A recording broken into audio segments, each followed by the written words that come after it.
Welcome to This Explainer. Today, we're diving straight into paragraphs 61 through 78 of Hegel's Encyclopedia to explore his devastating, yet honestly brilliant, critique of relying on pure gut feelings for absolute truth. If you've ever found yourself wondering whether we can just kind of feel our way to the ultimate reality of things, well, you are in the exact right place. Okay, let's quickly map out our journey for this explainer. We're going to cover 1. The allure of immediate knowledge. 2. Rejecting the middleman. 3. The illusion of immediacy. 4. The danger of arbitrariness. And 5. The labor of the concept. Section 1. The allure of immediate knowledge, the intuitive grasp of truth. So, to set the stage, this is a philosophical standpoint that Hegel is actually quite sympathetic to at first glance. Think about it. Have you ever just known something in your gut to be true, especially when it comes to things like faith or the infinite? You don't need any complex proof or logic, you just feel it deep down. And for you, that feeling itself is all the validation you could possibly require. It's a hugely common, deeply human experience. And this perfectly captures what Hegel calls immediate knowledge.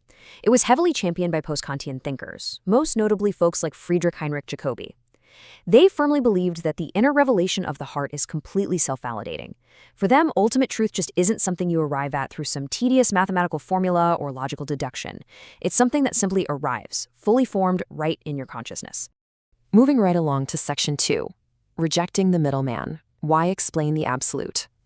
Now, to really grasp why these thinkers loved immediate knowledge so much, we have to look at what they were desperately trying to avoid, which is mediation.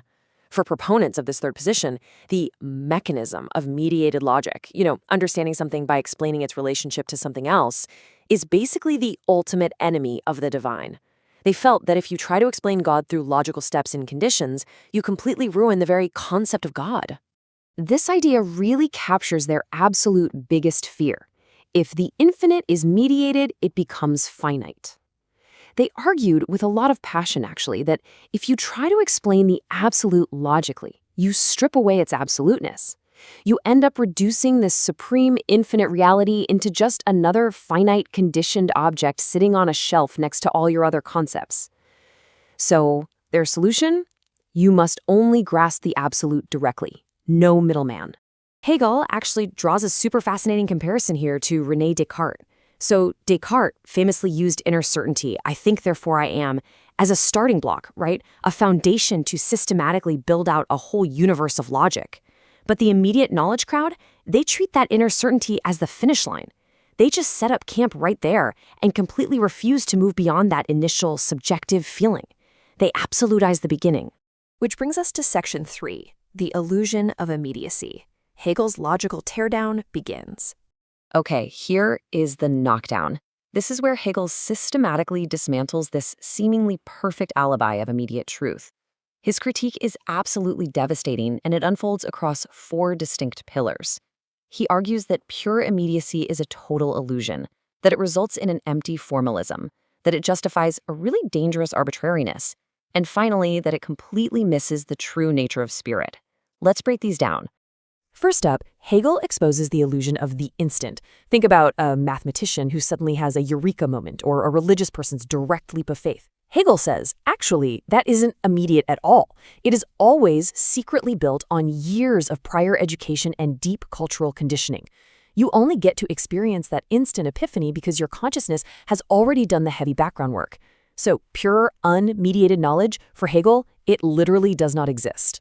Second, Hegel points out the trap of what he calls empty formalism. If you strictly forbid yourself from defining the absolute with concepts or attributes, because remember, you're terrified of making it finite, well, you don't actually get a pure God, you just get an empty, abstract beyond. It becomes a total blank slate devoid of any specific content whatsoever, which ultimately collapses into nothingness.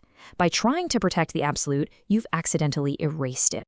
All right, Section 4, the danger of arbitrariness, when inner truth is the only rule. Things actually get pretty dangerous here in a practical sense. Hegel sets a brilliant rhetorical trap. If the only valid standard for truth is simply the fact of consciousness, meaning I just feel it inside me, then how do we ever distinguish a genuine profound revelation from pure subjective delusion, or even just superstition? Because without mediation, we hit a total deadlock.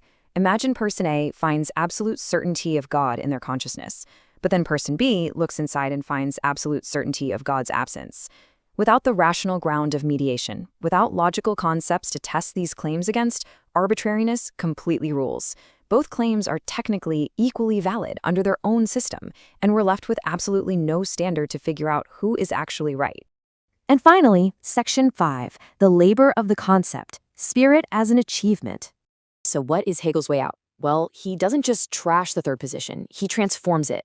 He actually agrees with Jacobi that thought and being are ultimately one. But he argues this unity isn't just handed to you on a silver platter. Immediate knowledge treats it as static and unearned. Hegelian spirit, however, treats it as highly active. It's a unity that absolutely must be earned through the effort of conceptual mediation.